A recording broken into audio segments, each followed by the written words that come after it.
heart hammering with anticipation and dread. That's when I saw it. A notebook, old and water-stained, wedged between the roots of an ancient oak. The leather cover was cracked, pages yellowed, frayed around the edges. It looked like something that had been abandoned years ago, left for anyone who didn't understand what they were about to read. I knelt, brushing dirt from the pages, hands trembling. The first thing I noticed wasn't the writing, but the smell. A faint, coppery tang, like blood mixed with rot.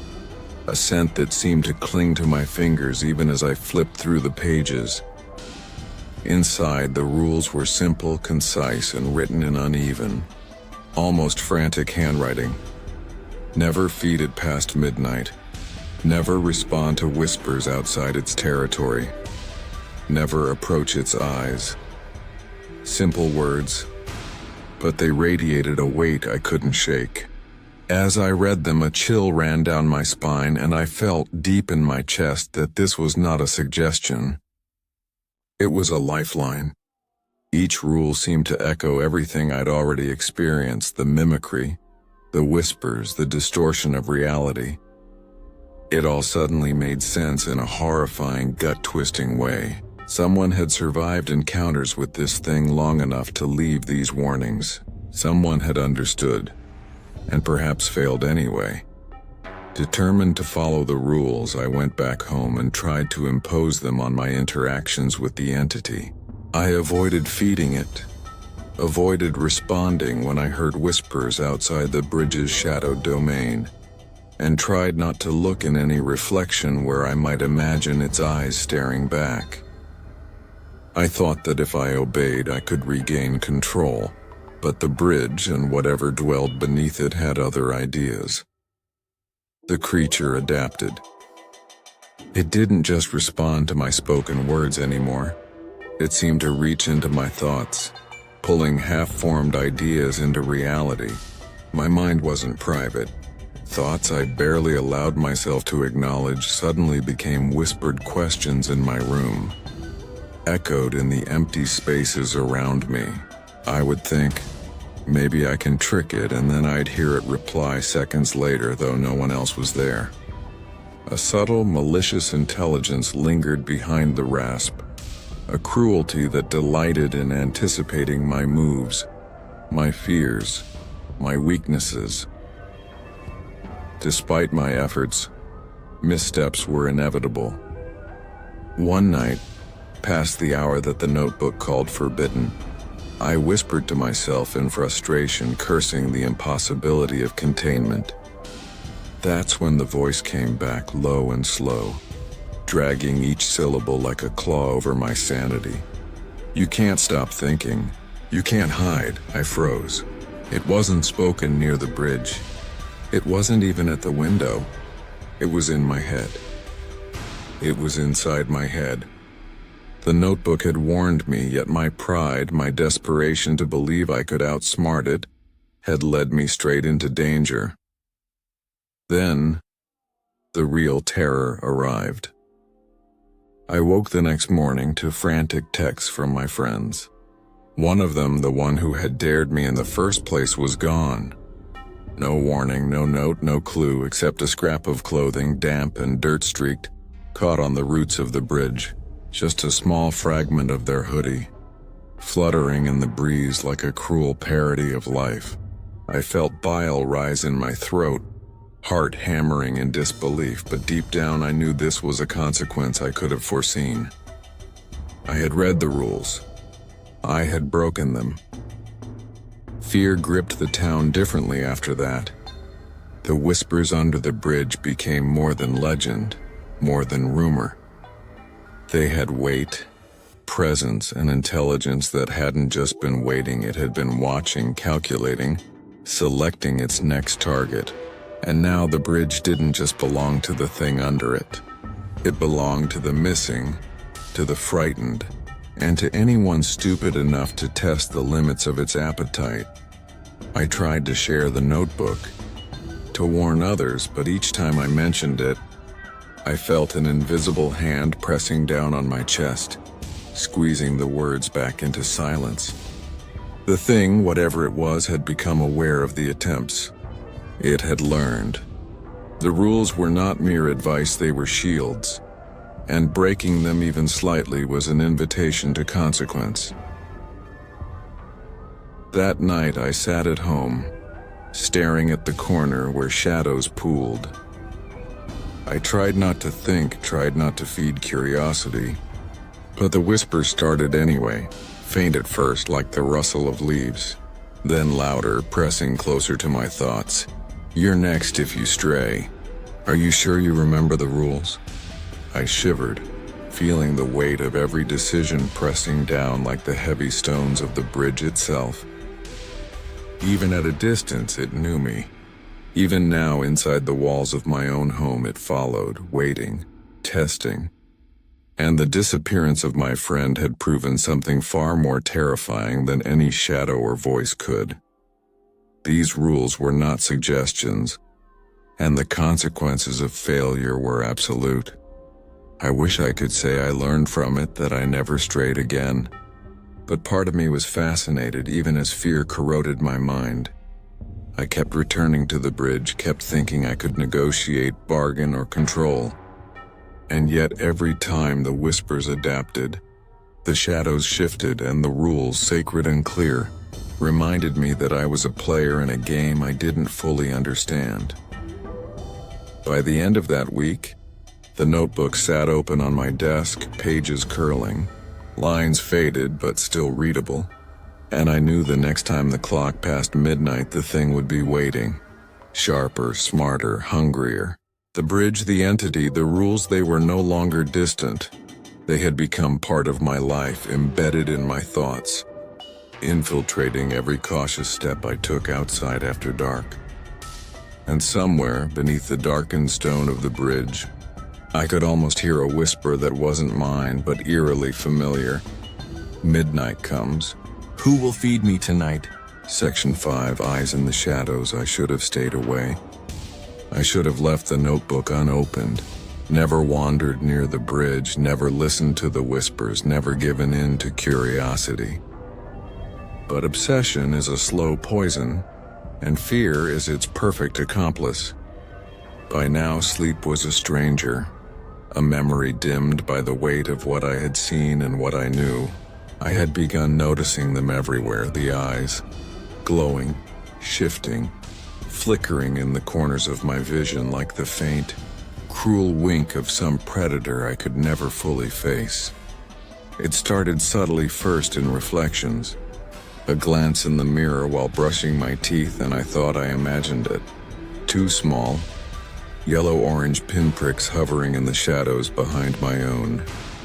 I spun around only to find my room empty. That was the beginning. The thing wasn't confined to the bridge anymore.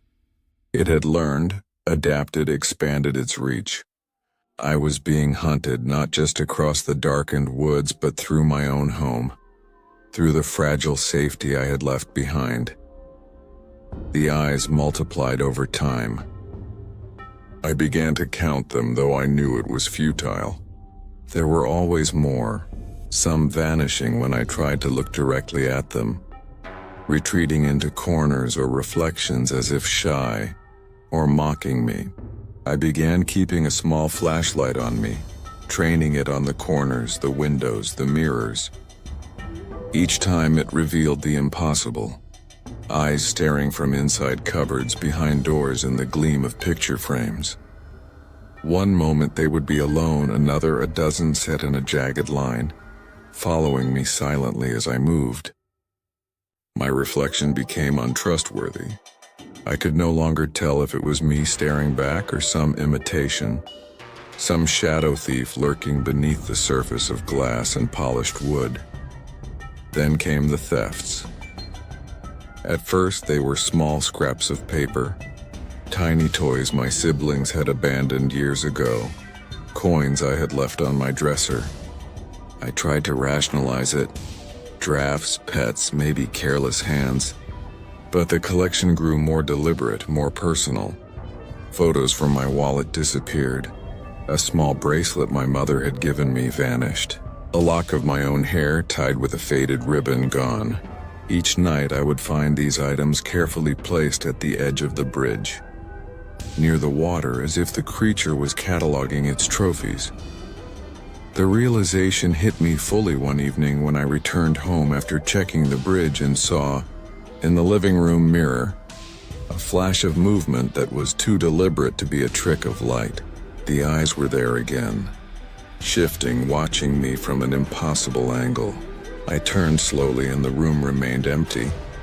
My pulse raced, my palms damp with sweat as I realized it had followed me inside, not just physically, but in essence.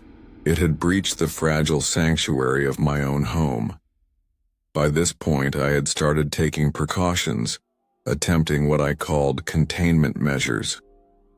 I blocked reflective surfaces with sheets, covered windows with cardboard, even slept with my head buried beneath pillows. But it adapted faster than I could anticipate. Mirrors became portals, polished tabletops became windows into its unseen corridors. I would glimpse glimpses of eyes, the faint shimmer of scales or skin, shadows stretching longer than possible, slinking along walls that should have been solid. Every time I moved, it was there, sometimes hovering just outside perception, always patient, always calculating. The final straw came when I returned to the bridge one night, flashlight trembling in hand, heart hammering against my ribs like it wanted to escape my chest. The fog rolled low over the water, curling around the stone arches like some living veil, swallowing sound and light alike. I knew I shouldn't be there, but the thrill, the terror, the desperate need for confrontation had driven me forward. I called its name, though I knew I wasn't summoning a friend. "I know you're there." My voice cracked on the air, swallowed almost immediately by the damp mist. I heard a soft rustle, felt the shadows lean toward me, folding, stretching, growing unnatural. The eyes emerged first, clustered along the edges of the arch. Yellow, orange, green, a flicker of blue, all shimmering in impossible unison. Some vanished when I looked directly at them.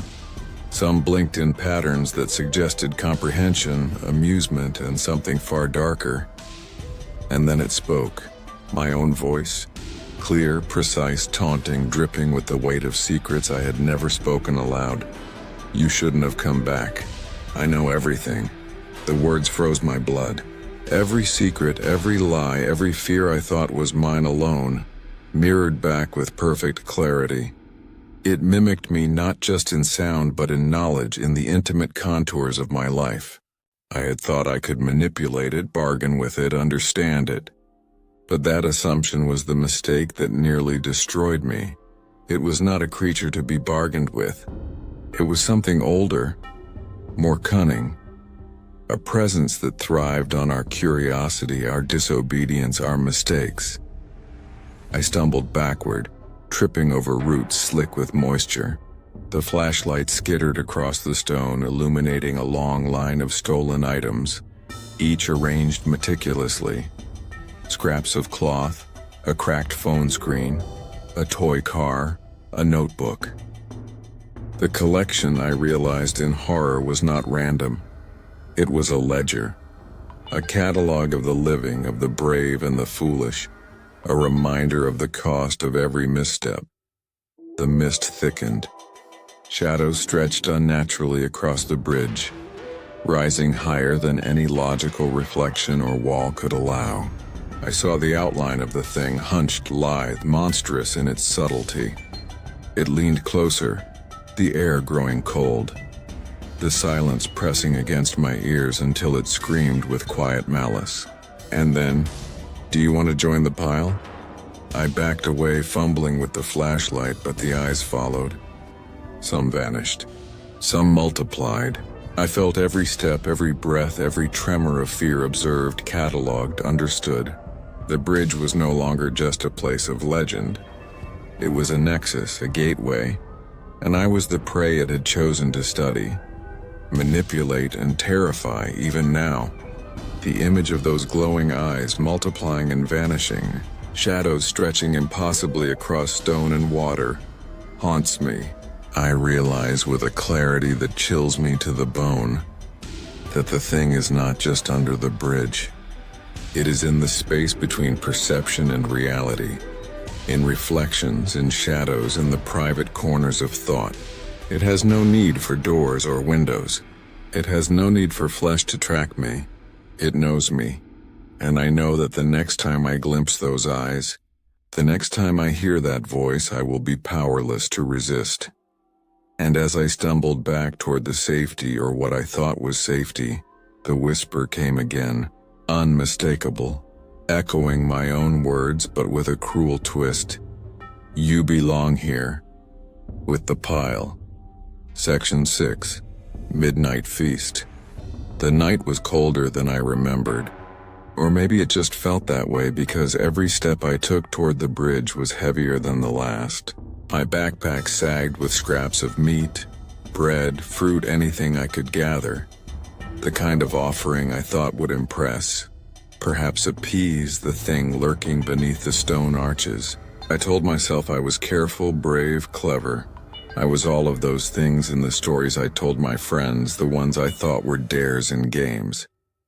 But now, standing at the edge of the bridge, the fog curling around my ankles like slow fingers, I understood that bravery was a curse. I set the food down with trembling hands, arranging it in a neat, almost reverent circle, whispering apologies for the crumbs I couldn't reach every corner of the stone. Silence pressed down around me, and I wondered if my heartbeat was loud enough to betray my presence. I heard nothing at first, only the distant hiss of the river and the whispering wind that moved through the arches. Then a sound that made my blood run cold, the scraping of claws against stone, deliberate and slow. From the shadows, it emerged. At first I thought my mind had tricked me, that I had imagined a hunched silhouette larger than any animal should be. But the fog parted with a sickly wet scent, revealing a figure that no natural light could illuminate without horror. It was humanoid, grotesque and wrong, with limbs that bent at impossible angles. Dozens of mouths lined its torso and shoulders, teeth jagged and chattering softly. Its eyes glimmered like molten gold, flickering and multiplying as it moved closer. It tilted its head, and from one of the mouths came a voice that mimicked my own words, warped and malicious. Brave, foolish, feeding me after midnight. My stomach lurched. Every story I had laughed at, every dare I had accepted, every warning whispered in the shadowed corners of town. It was all true. The legends were not idle tales for bored teenagers. They were warnings carved into memory to protect the foolish, the curious, the reckless. And I had ignored everyone. I tried to run. My legs were lead, my fingers slippery with sweat, but the thing was faster. It reached out with clawed hands that scraped stone, leaving deep gouges that smoked faintly under the cold moonlight. I stumbled, fell, and felt its grasp on my ankle, icy and unyielding, lifting me toward the shadows beneath the bridge. Its mouths moved independently, murmuring every secret I had tried to hide. Every shame I had whispered to the dark alone. I screamed, but the sound was swallowed by the fog, drowned by the soft, almost playful laughter of the creature. It dragged me deeper under the arches, into the darkness where even the river's silver reflection could not reach. I could feel the weight of the stone above me, the damp squeeze of the tunnel. And yet the thing's presence was more oppressive than any physical space. Struggling against it was useless. It was not just strength that held me. It was knowledge, cunning, the cruel intelligence of something that had fed on human fear for generations. The last thing I saw before being pulled fully into the shadows were my offerings scattered in a careless circle. The scraps of food now tainted with the promise of consequences. The smell of the river, the stone, and the thing itself mingled into a miasma that would haunt me forever. Later, Authorities arrived, summoned by neighbors who heard distant, incoherent screams, or perhaps by some instinctive warning that the bridge was dangerous. They found the fog-heavy arches empty, the night silent except for the faint trickle of water over stone. The food remained where I had laid it, partially eaten, partially rotting, but there was no sign of me. No footprints led into the shadows. No evidence aside from the faintest whisper carried on the wind, a sibilant echo of my own voice repeating questions that would go unanswered for eternity. The officers looked at one another, unease flickering across their faces. One of them muttered about local legends and another suggested the bridge be closed at night. They did not understand what had truly happened. They never would. Because the thing under the bridge was patient. It did not kill recklessly. It did not take immediately. It waited, learning, observing, marking the next reckless soul who might be drawn by curiosity or courage, the next offering that would feed its grotesque hunger. I do not know how long it waits or how many it has taken before me, but I know this: if you ever hear laughter beneath the arches, if you ever see a figure hunched in the fog after midnight, and if you see scraps of food laid out like an invitation, do not approach. Do not feed it. Do not even think about it. Whatever curiosity you feel, whatever bravery you think you possess will not matter. The rules exist for a reason, and ignorance of them is fatal. If you ever see someone feeding the thing after midnight, walk away. Don't be next.